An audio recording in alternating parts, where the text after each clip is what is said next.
Hello అండి. నేను మీ నవీనాని. Welcome to our channel Naveena vlogs. ఇక పిండిలైతే గ్రైండర్‌కేయడం ఎంతమందికి ఇష్టమండి? నాకైతే చాలా ఇష్టమనమాట. ఎంతైనా సరే ఓపికగా ఎయాలనిపిచ్చిద్ది. ఎందుకంటే ఏంటో అదొక సాటిస్ఫాక్షన్ అనమాట. ఉదయం 11:30 ఆ టైంకైతే అట్టుకైతే నానపోసానండి. ఇక 5:30 ఆ టయానికైతే అట్టుపిండైతే వేసేస్తున్నాను.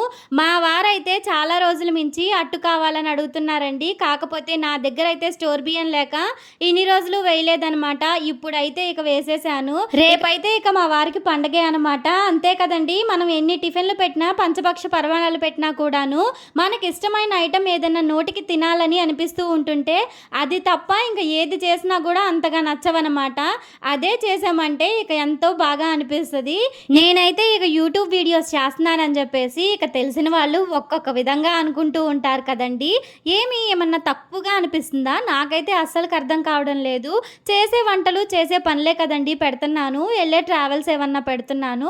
అది గూడా తప్పుగా ఉందా? అస్సలకుండదు. కాకపోతే అదొక జలస్ అనమాట. ఇక ఏదో ఒకటి వాగాలి అని చెప్పేసి వాగుతూ ఉంటారు. ఏమండి మీకేమన్నా చూడమని నేను ఫోర్స్ చేశానా? అస్సలకలా లేదు కదా! ఇక చూస్తే చూడండి, లేదంటే స్కిప్ చేసేసేయండి. అంతేగాని తెగ జడ్జేస్తూ ఉంటారు. వీడియోస్ చేస్తుంది అది ఇది అని చెప్పేసి. ఏమన్నా వల్గర్‌గా ఉంటే ఏదైనా మాట్లాడడానికి అర్థం ఉంటుందండి. చక్కగా ఇంట్లో వీడియోస్ చేసుకుంటూ అవి గూడా తప్పుగానే కనిపిస్తుంది. అంతేనండి, ఈ రోజుల్లో ఎవరైనా బాగుపడుతుంటే అస్సలకి ఓర్వలేరండి. ఇక మనకేదైనా జరిగింది అంటే ఎంత హ్యాపీగా ఫీల్ అయిపోతారో అదే జనం. అలాంటి వాళ్ళకి మీకెందుకండి? మేమేం చేస్తే ఎలా ఉంటే ఇంక జడ్జ్ చేయడానికి ముందలొచ్చేస్తా ఉంటారు.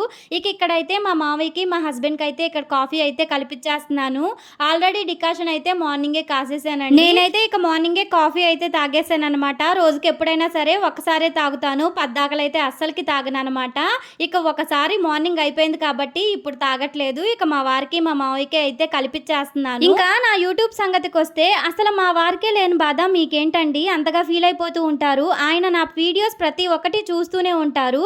ఆయనే ఏమనరు. మీరెందుకు అంత ఘనంగా జడ్జ్ చేస్తూ ఉంటారు?